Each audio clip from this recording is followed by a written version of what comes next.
Nah setelah pagi ini kan kita harus matiin lampu nih bang. Dan matiin lampu itu harus jam 5 habis subuh. Kita harus matiin lampu. Gue balik lagi berdua sama teman gue di subuh.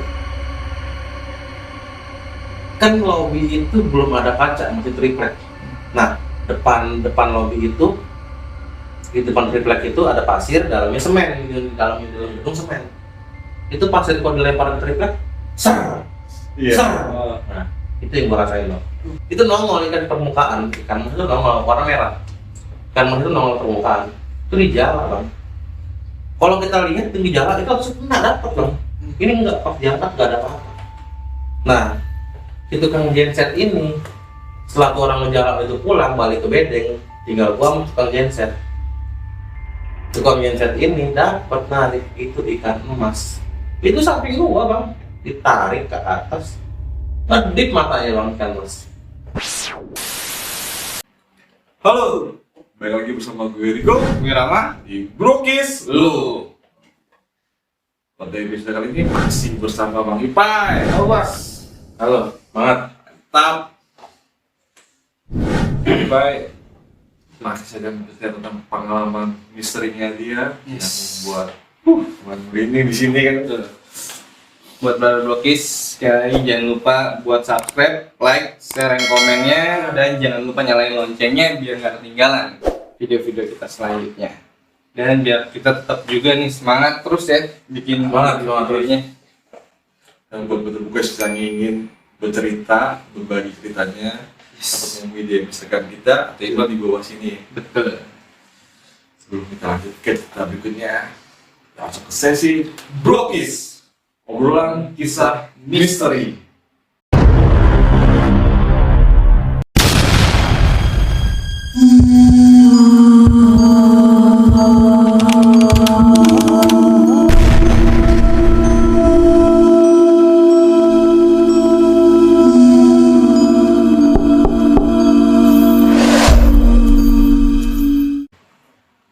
Jadi ini pengalaman kerja nih ya. Oh, yang saat ini sih pengalaman kerja gua. Gua tuh kerja dari dulu sampai sekarang gua nggak tahu, tapi yang cocok itu security. Yang gua alami pengalaman gua tuh banyak kerja di security. Entah jadi security perumahan, apartemen, sekolahan, rumah sakit pun gua pernah. Rumah sakit pun gua pernah jadi security. Jadi ada macam-macam hal yang ganjil, kalau menurut gua hal yang ganjil yang gua temuin di kerjaan gua. Tapi yang gua alamin itu pasti minggu-minggu pertama gua kerja dimanapun itu gua berada. Jadi ada salah satu apartemen itu hari pertama gua kerja, jadi apartemen itu masih belum jadi, masih dalam pembangunan, masih kosong, belum ada penghuninya. Jadi untuk di lobi lantai bawah itu masih cuman barang-barang bangunan kayak semen, pasir itu untuk jadiin kayak gudang lah gitu. Jadiin kayak gudang. Nah, di saat itu gua ngontrol. Itu bang belum malam lah kalau menurut gua.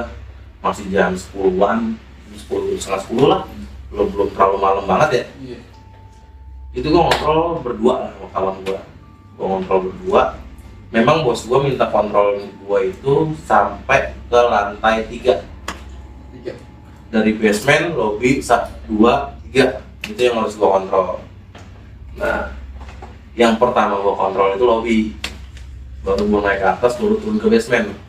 Itu yang biasa gua lakuin ya. Itu hari pertama gua kontrol ke lobby, itu gua pikir baik-baik aja bang, biasa-biasa aja, nggak ada hal yang ganjil menurut gua, nggak ada aura-aura yang negatif segala macam, nggak ada suara yang aneh-aneh atau apa tuh, nggak ada, normal seperti biasa. Cuman entah kenapa pas gua naik ke lantai 2 tuh ada perempuan bang. Jadi naik tangga belok begini, itu perempuan mojok nungguin bang. Itu lagi main rambut bang, lagi begini. Itu ke center sama gua bang. Gua cuman ke center sama gua puter balik bang, gua balik badan. Gua cuma nyebut innalillahi. Gua balik, gua keluar, dia ketawa bang. Diketawain gua bang, asli. Di situ gua diketawain, gua pikir udah nggak beres. ini udah nggak beres nih kerjaan nih kayak gini. Cuman ya karena memang resiko sebagai security, Iya, menjaga keamanan. penjaga keamanan dari rampok, dari medik, yang kita udah alamin gitu kan. Iya. Jadi kita biasa-biasa aja. Gua balik badan, gua ngajak temen gua untuk kontrol yang tempat lain dulu. Jadi gua hindarin dulu nih, yang perempuan ini gua hindarin. Gua kontrol area dulu seputaran gedung, itu baik-baik aja. Cuma memang bulu kuduk gua tuh merinding tuh Iya. sampai ke leher semua tuh. Sampai ke leher semua. Gua masuk lah bang, dari gua muterin gedung itu gua masuk ke area basement. Basement itu kosong, dan itu keadaannya kuli-kuli di situ udah pada pulang ke bedeng. Di situ ada satu baju, jaket lah, digantung di pipa hidran. Setahu gua, kan kalau basement itu kedap udara, Iya. nggak ada udara ya bang. Nah, gua kontrol nih bang, gua kontrol berdua sama temen gua. Lah kok ada baju, gua senterin kan, gua deketin di situ. Kok semakin gua deketin, itu baju jaket itu goyang bang, di hidran, goyang kayak gini. Gua kasih unjuk lah sama temen gua, bro, jaket kok goyang, gua bilang gitu, kan nggak ada udara. Iya. Temen gua cabut bang, ninggalin gua. Tinggal bang. Gua udah tinggal sendirian karena gua mikir di situ gua hari pertama kerja, nggak mungkin dong gua lari karena ada CCTV dipantau. Jadi gua sok-sok beraniin diri bang di situ bang. Iya. Gua sok-sok beraniin diri, tapi makin lama makin kencang kan goyangnya.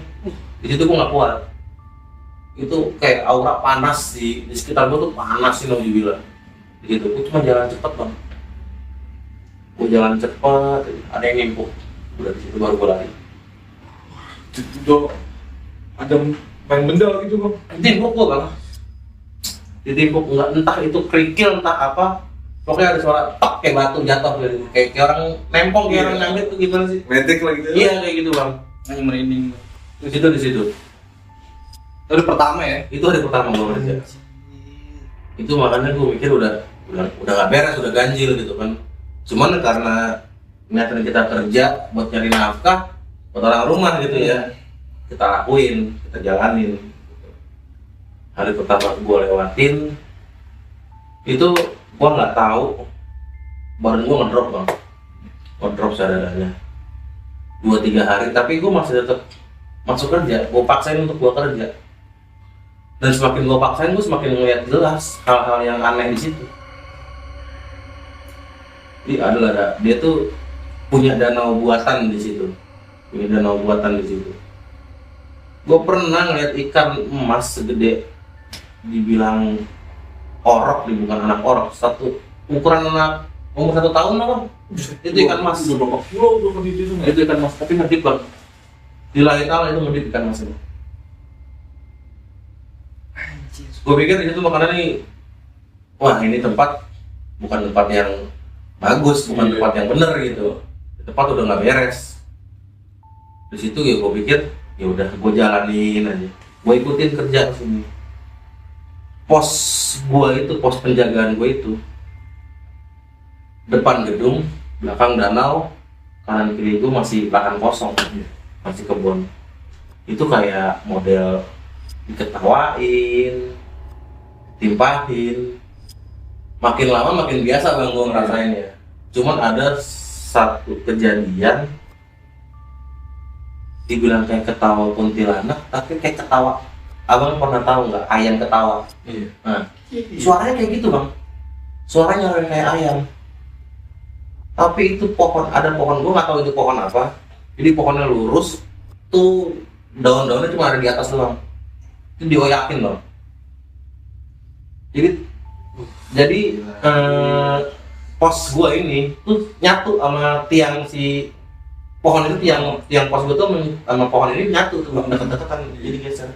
Jadi tuh pos gue tuh otomatis geder, goyang. Itu malam bang kejadiannya. Dan di sana kan gua kalau jaga itu sendiri, nggak berdua. Tuh pos sendiri, satu orang sendiri. Di pos itu masing-masing 1 orang. Dan kebetulan gua ada di pos yang paling belakang, di yang paling gua nggak pengen tepatin itu pos gitu kan. Gua cuma bisa baca apa yang gue bisa. Tapi kok makin lama makin kuat gitu loh bang, energinya makin kuat, makin nyata. Ada yang ketawa yang gue bilang kayak yang ketawa cekikikan. Iya. Pos gue kan atasnya itu kan seng bukan asbes. Ada yang nimpuk segala macem, itu bunyinya, bunyi kentang-kentengnya. Itu terus yang ketiga pohon digederin itu dalam satu waktu loh bang, dalam satu malam loh. Oh itu satu malam? Satu malam, bukannya bermalam-malam, satu malam. Satu kejadian itu semua kejadian itu satu malam doang. Itu yang gue rasain. Di situ gue udah mulai nggak beres, gue tinggalin pos gue bang. Gue tinggalin di pos gue itu gue ngeliat kayak kalau betang doang bang, kayak angin, tapi ada bayangan gitu. Angin tapi kayak bayangan. Bentuk gitu ya? Ngebentuk bang. Ngebentuk. Nggak abstrak lah ya Bang? Abstrak. Ya dibilang kayak asap dari angin. Itu yang gue lewatin di situ. Pas gue lewatin ya, itu jantung gue dipompain udah kayak apa tahu bang. Karena mungkin karena gue panik juga di situ keadaannya. Gue takut jadi kenapa-napa di guanya gitu kan. Gue baca, gue telepon lah temen gue nih yang di pos satunya untuk nyamperin gue, maksudnya untuk ngejemput gue gitu. Gue tungguin, ini dia nggak datang bang. Dan keadaan gue itu udah lemes. Buat jalan pun gue udah lemes gitu.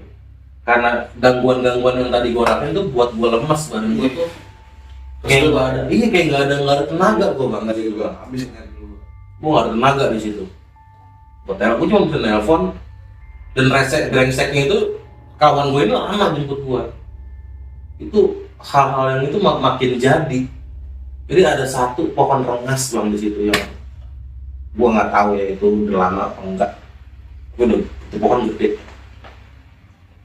Itu ada yang kayak ngajakin gue main bang di atas pohon itu. Gue merinding. Ada yang ngajakin gue main di situ. Kayak manggil gue, tapi kayak gue nggak sadar gitu. Ini apaan? Pas temen gue datang, gue dijemput, itu pohon rengas, goyang semua bang. Di situ gue ngebut sama temen gue bang, mau itu merindingnya nauzubillah min dzalik. Dari situ gue udah mental itu, udah nggak mau nih. Iya, gue mau jaga, gue mau menghindari pos ini dulu nih. Menurut gue biar teman gue dulu, biar gue ngademin tubuh gue, ngademin diri gue dulu. Akhirnya temen gue pun nggak mau untuk jaga itu. Sedangkan pos itu nggak boleh kosong. Akhirnya gue komitmen sama temen gue berdua ini. Ya udah, kita berdua yang ngepos sana, pos ini kita tinggal.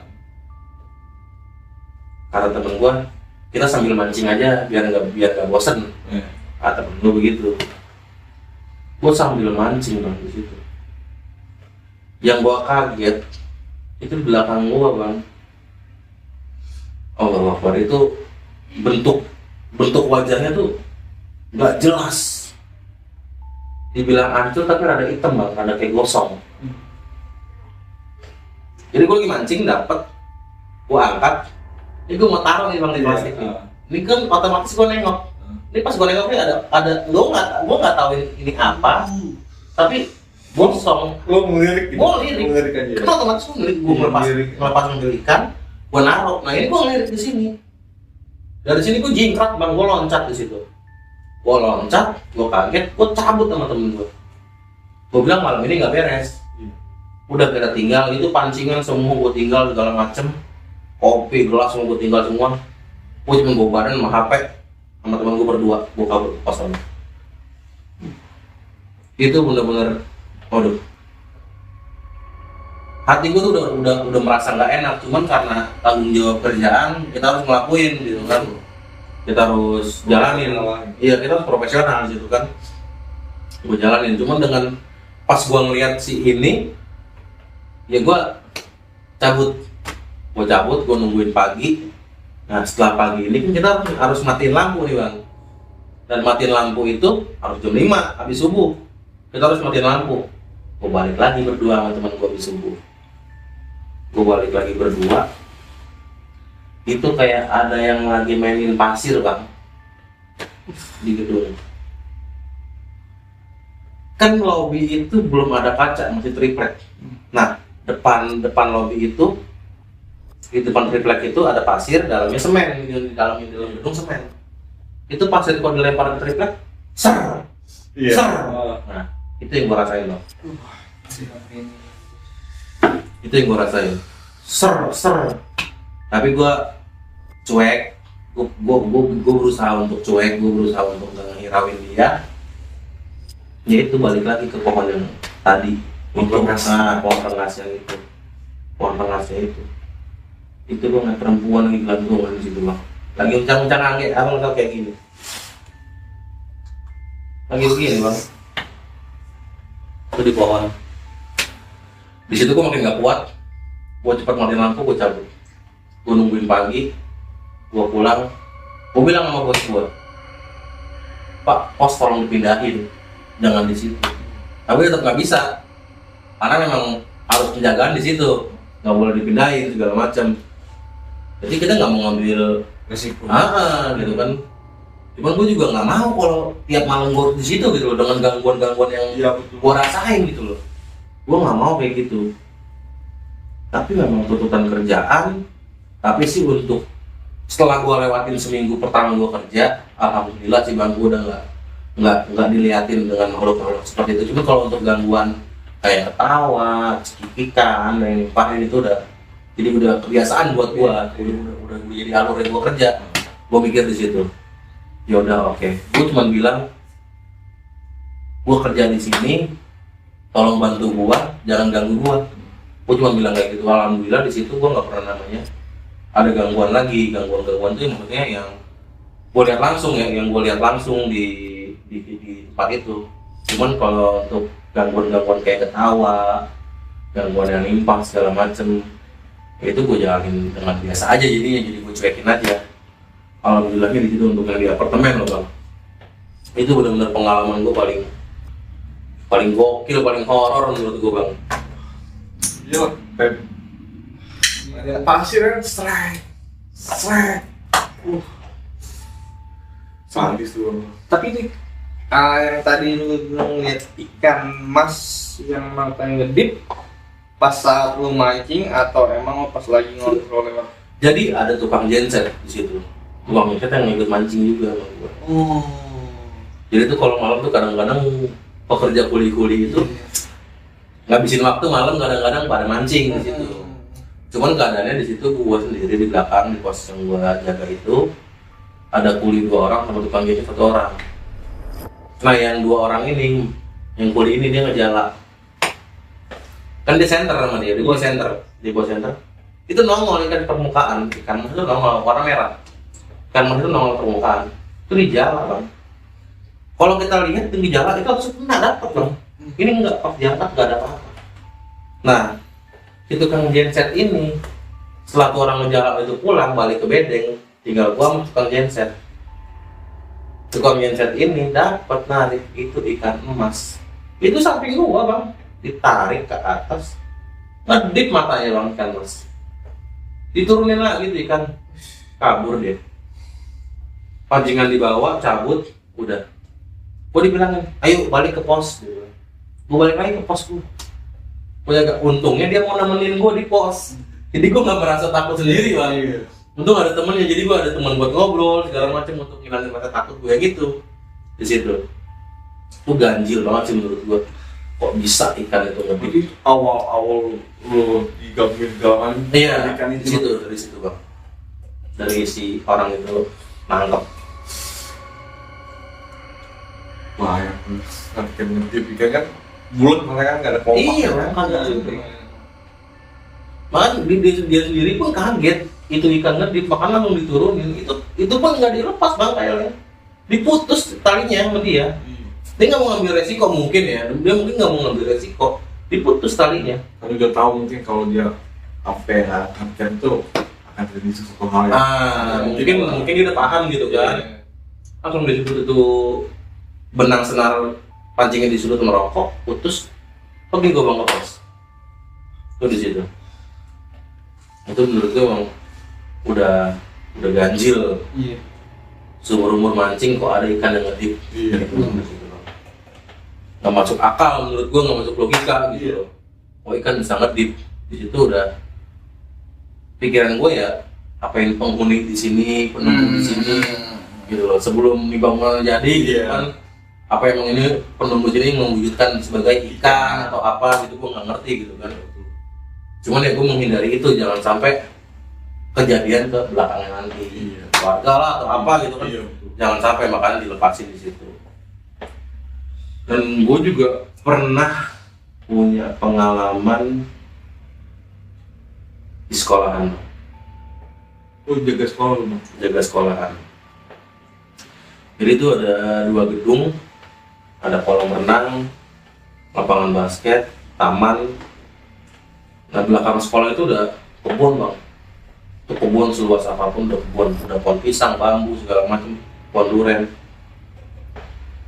Jadi gue pernah waktu malam pertama gue masuk juga sama kayak gue di apartemen, itu gue ngeliat sesuatu jadi kolam renang itu tiangnya itu pakai besi bang, besi hak yang gede. Nah tiang itu pakai besi hak yang gede, itu gue diledekin bang sama makhluk.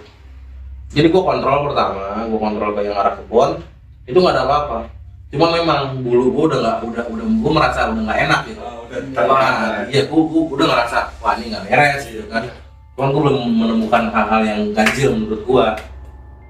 Di situ gue masih jalanin normal. Itu cuacanya masih gerimis kecil, masih sore banget itu, masih jam 8:30 itu, 8:30 malam.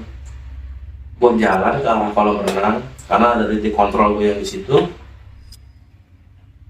Itu di balik tiang gue ngeliat pocong bro, tapi gue nggak tahu ya itu badannya kotor banget. Gue nggak sampai ngelakin ke mukanya, tapi di balik tiang dia begini kan. Itu ngeledekin gue kan. Jadi gue mau terbalik, balik badan. Gue selalu bilang ini adalah gue balik badan, gue jalan di situ. Itu pengalaman pertama gue jaga di sekolahan. Itu udah berapa hari malam? Malam pertama. Gue selalu pasti bang, gue pasti selalu malam. Pokoknya minggu-minggu pertama gue kerja. Minggu pertama deh. Minggu-minggu pertama gue kerja tuh pasti selalu gue nemuin hal-hal yang ganjil. Entah itu dia perkenalan dengan gue yang orang baru atau apa, gue nggak ngerti gitu kan. Cuman yang gue alamin kok kayak ngajak main bang. Iya. Dengan gaya dia seperti itu kayak ngeledekin gue, kayak mau ngajakin gue main gitu. Di situ gue udah merasa nggak beres, gue balik lagi ke atas. Alhamdulillah memang pos gue nggak separah yang pas gue di apartemen, pos jaga gue. Akhirnya gue balik ke sana. Mungkin rekan-rekan kerja gue nih malam ngeliat gue kok beda gitu, kok langsung tiba-tiba diem gitu. Akhirnya ditanya lah, kenapa lu? Nggak apa-apa. Lu kenapa? Lu ngeliat apaan? Kok lu tiba-tiba diem? Kagak bang, saya ngeliat di kolam renang. Ya udah biarin, kenalan namanya. Dulu pas makam pak itu tempat. Gitu. Itu makam-makam yang di situ dipindahin ke tempat lain. Makanya dibangun itu seperti kolam renang segala macam, itu sebelumnya makam. Gedung itu sebenarnya dulu tuh makam, tempat makam umum. Cuman dibelilah sama yang punya yayasan, yang punya sekolah. Setelah dibeli itu diangkat, makam-makam tulang-tulangnya segala macam diangkat, dipindahin ke makam yang baru di situ. Karena gue orang baru, gue nggak tahu itu, ya gue kaget loh bang. Waktu gue kagetnya tuh, kok nggak diceritain dulu gitu loh kalau tempat makam. Jadi itu kan bisa lebih waspada nih bang dengan hal-hal yang seperti itu.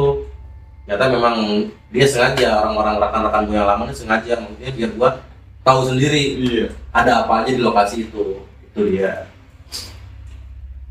Lama-kelamaan gue jalanin kerja seminggu pertama. Setelah gue ngeliat itu, gue baik-baik aja tuh bang. Udah nggak ada hal-hal yang menurut gue aneh, menurut gue ganjil tuh udah nggak ada. Tapi untuk pas gue masuk ke 2 bulan, itu sore kan pas gue mau nyalain lampu maghrib. Jadi hall basket itu, lapangan basket itu masih pakai besi-besi juga kan di atas. Itu udah bendera banget. Dibilang bendera bukan bendera, kain putih bang berkibar di situ. Anjir. Itu pas ke azan maghrib, gua tuh setiap kali nyalain lampu tuh memang harus azan maghrib bang. Karena anak pulang sekolah jam 4, jam 5 staff sama guru pada pulang, jam 6 baru gua turun ke bawah kontrol nyalain lampu. Nah pas maghrib itu, dan kontrolnya pun gua sendiri, nggak berdua. Gua nyalain lampu, pas gua nyalain lampu full basket, gua ngecek lampu, gua ngadep ke atas nih bang, otomatis gua ngadep ke atas ngeliat lampunya. Ya itu, kain berkibar gelantungan di situ. Di situ gua nggak bisa kata apa-apa lagi, gua kabur bang, lari ke atas, ketemuin temen gua. Ya temen gua pernah ngeliat juga, sama hal yang gua pernah lihat. Sama hal yang gua pernah lihat. Ternyata rata-rata orang yang kerja di situ sebagai security pernah lihat dia. Posisinya pun sama di lapangan basket.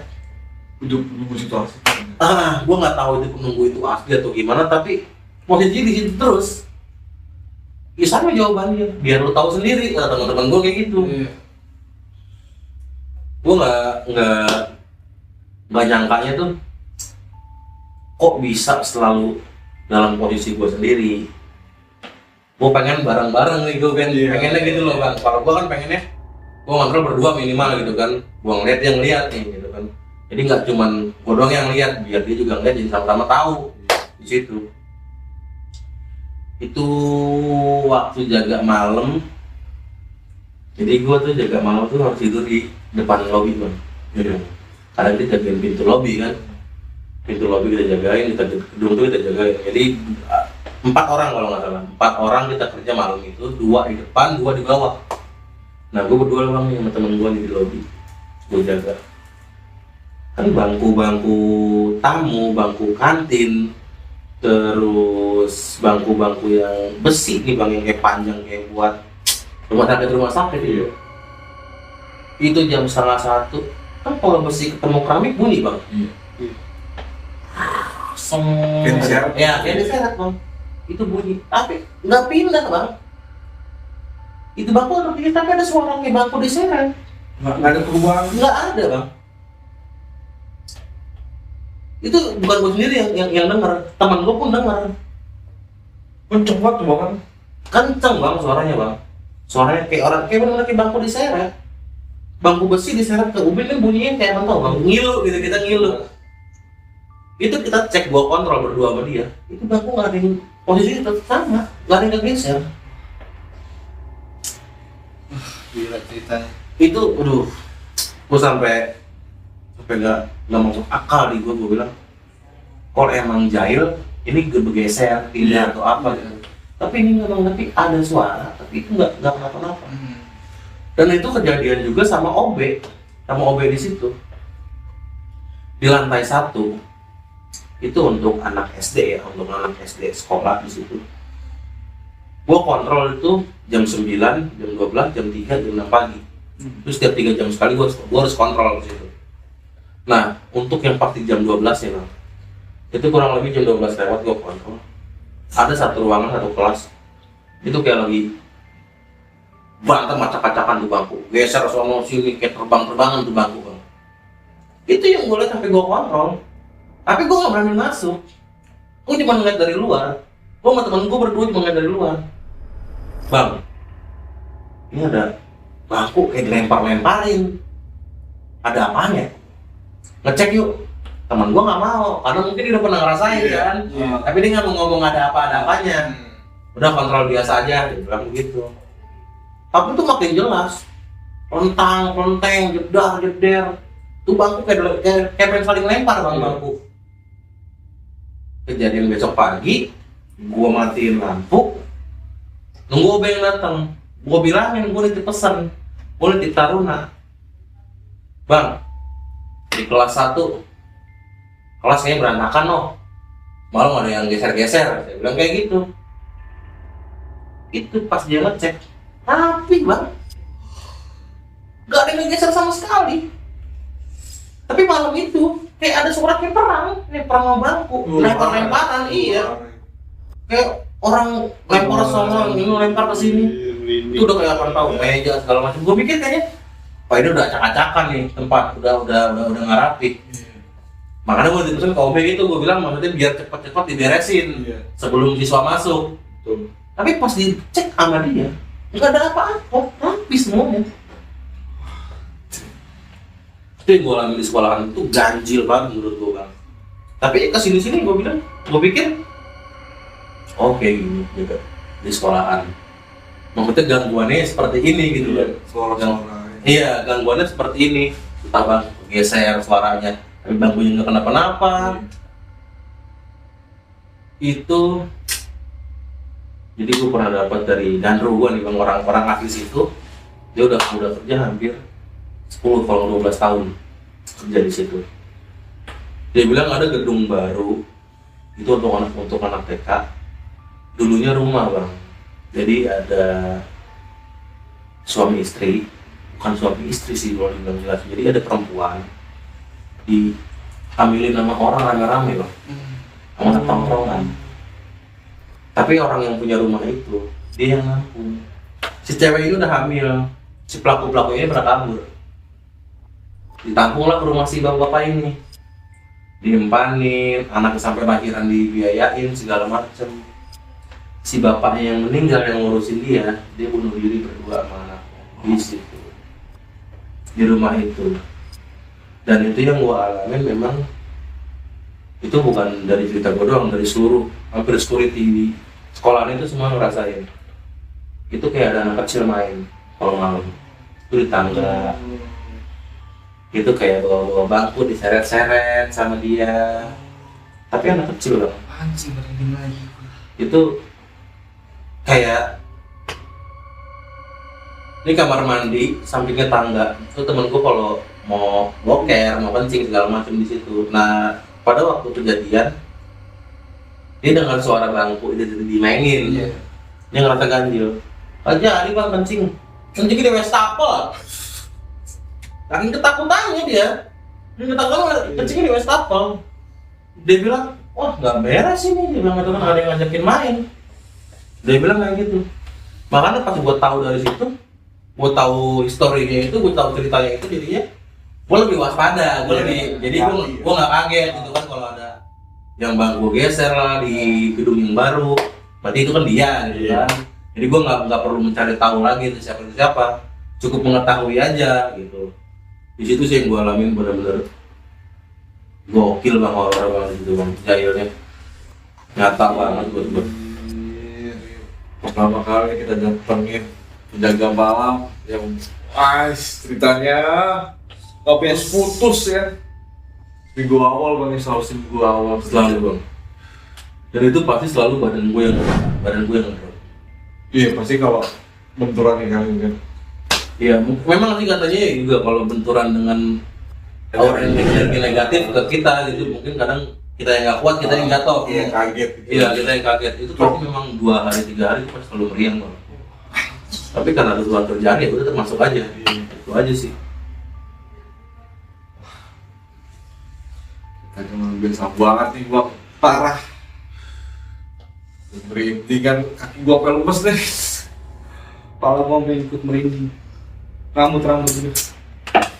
Makasih Bang Ipai. Sama-sama bang. Thank you buat Sama bang Rama. Untuk The Blogis, terima kasih udah menonton kita. Yes. Jangan lupa untuk tinggalin jejak dengan subscribe, like, share, dan komen. Buat brother Blogis yang ingin berbagi ceritanya seperti Bang Rifai bisa melalui DM Instagram kita atau bisa kirim ke email kita langsung. Terima kasih. Gua Riko. Gue Rama. Bye bye. See you. See you.